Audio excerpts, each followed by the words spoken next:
সেই ব্রিটিশ আমল থেকে পাকিস্তান আমল থেকে এখন বাংলাদেশ। এত যুগ কিভাবে রাজত্ব করে একটি নাম? আমাদের সাথে ইনশাল্লাহ এখনো মনে হয় কেউ পারবে না। শত বছরের ইতিহাসে তাদের কেউ টেক্কা দিতে পেরেছে?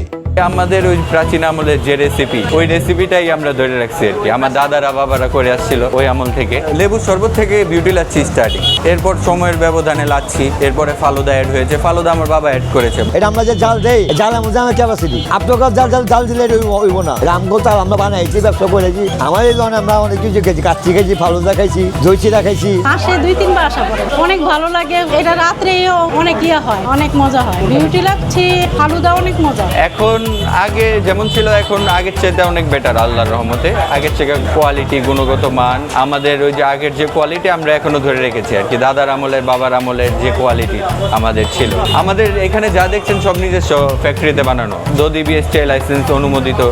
তারপর আপনার এখানে যে চিনি সিরাপ যেটা আছে আমাদের নিজস্ব ফ্যাক্টরিতে করা, সব কিছুই আমাদের নিজস্ব এখানে। পানি তো মানুষের জীবন, আর পানি আছে তো শরবত আছে, শরবত আছে তো লাচ্ছি আছে। লাচ্ছি তো আপনার সে প্রাচীন আমল থেকেই চলে আসছে।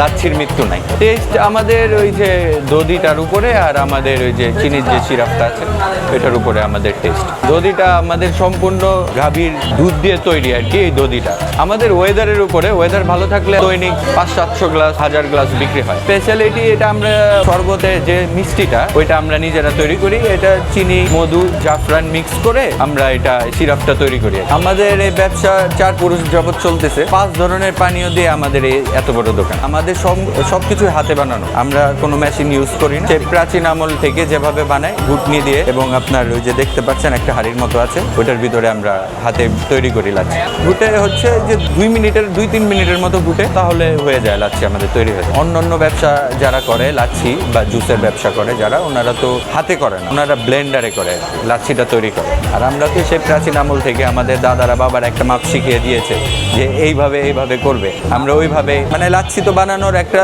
অবশ্যই মাপ আছে, কারণ চিনি বেশি হয়ে গেলে টেস্ট কমে যাবে, চিনি কম হয়ে গেলে টেস্ট ভালো লাগবে না। আবার আপনার টক লাচ্ছি কীভাবে তৈরি করতে হয়, হ্যাঁ, ওইভাবে একটা রেসিপি তৈরি করে ওনারা শিখিয়ে দিয়ে গেছে। অন্যদের থেকে আমাদের এখানে সব কিছু নিজস্ব তো, আর তাছাড়া আমাদের এখানে যে আমরা ওইভাবেই মেনটেন করছি আর কি। আমাদের এখানে যে লাচ্ছি বানানোর মেন রেসিপিটা হচ্ছে দধি, হ্যাঁ, এই দধিটাই আমাদের নিজস্ব বানানো তো। আর আপনার ওই আমরা বাবারা বলেছে, দাদারা বলেছে যে মানে উন্নত কিভাবে করা যায়, মানে ব্যবসাটা কিভাবে আরো উন্নত করা যায়, কিভাবে করা যায়, প্রচার করা যায়। আর আমাদের এটা বাপদাদার প্রাচীন ব্যবসা, এটার খাবার মানে সবাইকে ওই রকমভাবেই খাওয়াবে যে মানুষ খেয়ে সুনাম করে আর কি। এটার জন্য আমরা কোয়ালিটিটা আসলে মেনটেন করি। সবচেয়ে আমাদের বড় ব্যাপারটা হচ্ছে আমরা কোয়ালিটিটা মেনটেন করি। যখন ঠান্ডা রোডে মানুষ হাঁটছে, ঘামাচ্ছে, পিপাসা পাচ্ছে, তখন আর কি আমাদের প্রেশারটাও অনেক বেশি হয়। এক গ্লাস লাচ্ছিতে তৃপ্তি পায়, অনেক একটা লেবুর শরবতে অনেক তৃপ্তি পায়, তখন আমাদের এখানে প্রচণ্ড রাশ হয়, প্রচণ্ড ভিড় হয়। এটা হচ্ছে আমাদের ঐতিহ্য। আমাদের আছে একটা জোশ আছে, আল্লাহ তাআলা আছে একটা আছে।